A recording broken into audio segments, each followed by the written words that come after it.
Doctor Yunus সরকারের উপদেষ্টাদের, বিশেষ করে ছাত্র প্রতিনিধি হিসেবে যারা ইউনূস সরকারের ক্যাবিনেটে রয়েছেন, তারা নিশ্চিতভাবে সব ধরনের জবাবদিহিতার ঊর্ধ্বে। কোনো ধরনের বিতর্কের জায়গা থেকে কোনো ধরনের প্রশ্ন বা কৈফিয়তের ধার তারা ধারেন না। কেউ কৈফিয়ত চাওয়ার সাহসও সম্ভবত রাখেন না। রোববার হযরত শাহজালাল আন্তর্জাতিক বিমানবন্দরে সরকারের যুব ও ক্রীড়া এবং স্থানীয় সরকার বিষয়ক উপদেষ্টার ব্যক্তিগত লাগেজ থেকে যে গুলিভর্তি অস্ত্রের ম্যাগাজিন উদ্ধার করা হলো, তাকে কেউ কোনো ধরনের কোনো প্রশ্ন করতে পারেননি, কোনো ধরনের জিজ্ঞাসাবাদের মুখোমুখি হতে হয়নি। বিষয়টি হচ্ছে, রোববার তিনি টার্কিশের উদ্দেশ্যে মরক্কোগামী একটি ফ্লাইট ছিল, সেই ফ্লাইটে তার টার্কিশে যাওয়ার কথা। যখন তিনি বিমানবন্দরে পৌঁছলেন, তখন তার লাগেজটি যখন বন্দরের স্ক্যানিং মেশিনে দেওয়া হয়, তখন নিরাপত্তা কর্মীদের চোখে পড়ে, তাদের সন্দেহ হয় ব্যাগের মধ্যে বড়সড় একটা ধাতব পদার্থ রয়েছে। তখন তারা বিনয়ের সঙ্গে ব্যাগটি ভালো করে, লাগেজটি ভালো করে চেক করতে চায়, দেখতে চায় না। তো আসিফ মাহমুদ সজীব ভুঁইয়া নীরব ভূমিকা পালন করেন, অথবা তাদেরকে অনুমতি দেন, না দিয়ে তো উপায় নেই। তখন লাগেজটি খুব ভালো করে চেকিংয়ের পর ম্যানুয়ালি তারা সেখান থেকে গুলিভর্তি অস্ত্রের একটি ম্যাগাজিন উদ্ধার করেন। তারা তো কিংকর্তব্য বিমূঢ় হয়ে পড়লেন। ডাকা হলো ঊর্ধ্বতন কর্মকর্তাদের, তারা ছুটে এলেন। ছুটে এলে কি হবে? কিছুই না। হঠাৎ করে একজন সম্ভবত সচিব পদমর্যাদা এক ব্যক্তি সেখানে উপস্থিত হলেন, সব কিছু তড়িঘড়ি করে নিজের নিয়ন্ত্রণে নিলেন এবং ওই গুলিভর্তি অস্ত্রের ম্যাগাজিনটিও তিনি নিজের জিম্মায় নিলেন, নিজের হেফাজতে নিলেন।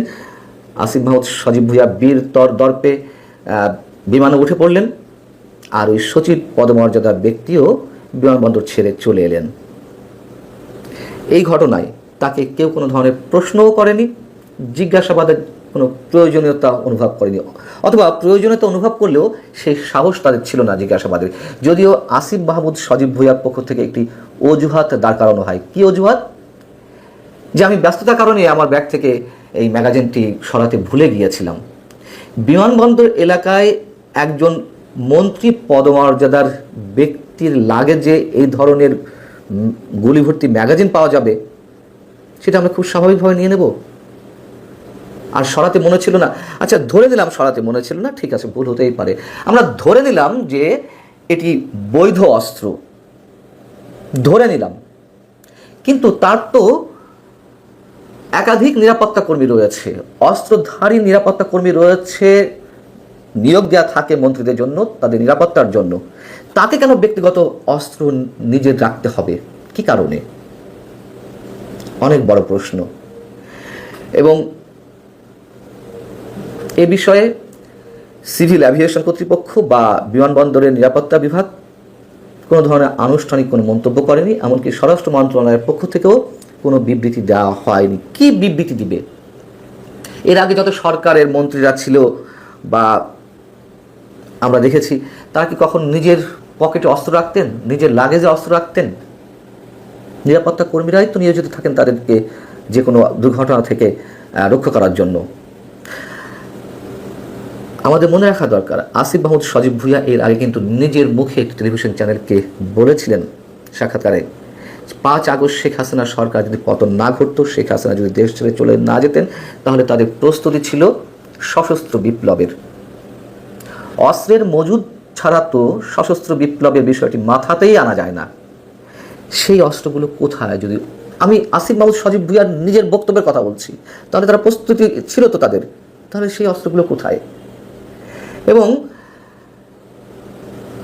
পুলিশের যে অস্ত্রগুলো লুট হলো, আইন শৃঙ্খলা রক্ষাকারী বাহিনী কি একটা অস্ত্র উদ্ধার করতে পেরেছে?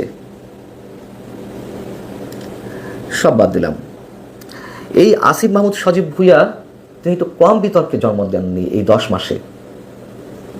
এর আগে তিনি হেলিকপ্টার ছাড়া চলতেই পারেন না, তার নাম তো হয়ে গেল হেলিকপ্টার উপদেষ্টা। উত্তরবঙ্গের একটি জেলায় কয়েকটি উপজেলা পাশাপাশি, সেই উপজেলাগুলো সফর করতে গিয়ে তিনি অসংখ্যবার হেলিকপ্টার ব্যবহার করেছেন।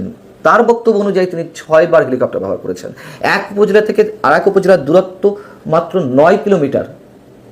সেই 9 কিলোমিটার যাওয়ার জন্য তাকে হেলিকপ্টার ব্যবহার করতে হয়। যদিও তিনি ব্যাখ্যা দিয়েছিলেন তিনি মাত্র 6 বার ব্যবহার করেছেন হেলিকপ্টার। একটা উপজেলা থেকে আরেকটা উপজেলা যেতে 6 বারই ধরে নিলাম হেলিকপ্টার ব্যবহার করতে হবে, কি আশ্চর্য। এবং আসিফ মাহমুদ সজীব ভুঁইয়ার ব্যক্তিগত যিনি কর্মকর্তা তার পিএ মোয়াজ্জেমকে নিয়ে কথা উঠলো, সেগুলোকে সব ধাপ চাপা পড়ে গেল। কি সব তদন্ত কমিটি গঠন করা হলো, কয়েকশো কোটি টাকা তিনি সরিয়েছেন দুর্নীতির মাধ্যমে, সব কিছু শেষ, মানুষ ভুলে গেছে। মজার বিষয় হচ্ছে কি, আসিফ মাহমুদ সজীব ভুঁইয়ার ব্যাগ থেকে যে গুলি ভর্তি ম্যাগাজিন উদ্ধার করা হয়েছে, সেই তথ্যটি, সেই সংবাদটি দেশের বিভিন্ন গণমাধ্যমে অনলাইন ভার্সনে আপলোড করা হয়েছিল, নিউজ এসেছিল। পরবর্তী দেখলাম তার অনেকগুলো গণমাধ্যমে সেই নিউজটি সরিয়ে নিয়েছে। কেন, কিসের ভয়ে, কার চাপে জানি না আমরা। আসিফ মাহমুদ সজীব ভুঁইয়ার বাবা ঠিকাদারি লাইসেন্স করেছে স্থানীয় সরকার মন্ত্রণালয়ের, সেটি নিয়েও নানান ধরনের কথা হলো এবং পরবর্তীতে তিনি দুঃখ প্রকাশ করেছেন। একের পর এক অসংখ্য এই ধরনের ঘটনা ঘটে যাচ্ছে, কোনো ধরনের জবাবদিহিতা নেই। সাংবাদিকরা যখন সাহস করে দু একজন প্রশ্ন করেন, হয়তো কিছু একটা বলার চেষ্টা করেন, আবার অনেক সাংবাদিকের তো প্রশ্ন করতে গেলে চাকরিও থাকে না। এদিকে আমাদের নতুন বাংলাদেশ দিবস বাতিল করা হয়েছে। প্রধান উপদেষ্টা ডক্টর মোহাম্মদ ইউনূসের অনেক শখ ছিল, স্বপ্ন ছিল যে এরকম একটি দিবস ঘোষণা করা হবে, যে নতুন বাংলাদেশের জনক সম্ভবত তিনি হবেন, তাকে ঘোষণা করা হবে। কিন্তু তার নিয়োগকৃত ছাত্ররা তার বক্তব্য অনুযায়ী যখন প্রচণ্ড প্রতিবাদ করলো, তখন বাধ্য হয়ে সরকারকে সেখান থেকে পিছু হটতে হলো। কি একটা অসাধারণ বিষয়, প্রজ্ঞাপন জারি করা হলো 8 আগস্ট নতুন বাংলাদেশ দিবস। এমন এক বাংলাদেশ আমরা নতুন পেয়েছি যেখানে মকতন্ত্র ছাড়া আর কিছুই নতুন কিছু আসেনি, এটি মানুষের অভিযোগ।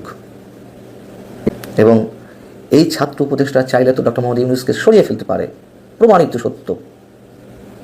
তিনি সহজে এই ছাত্র উপদেষ্টাদের বিরুদ্ধে কিছু বলেন না।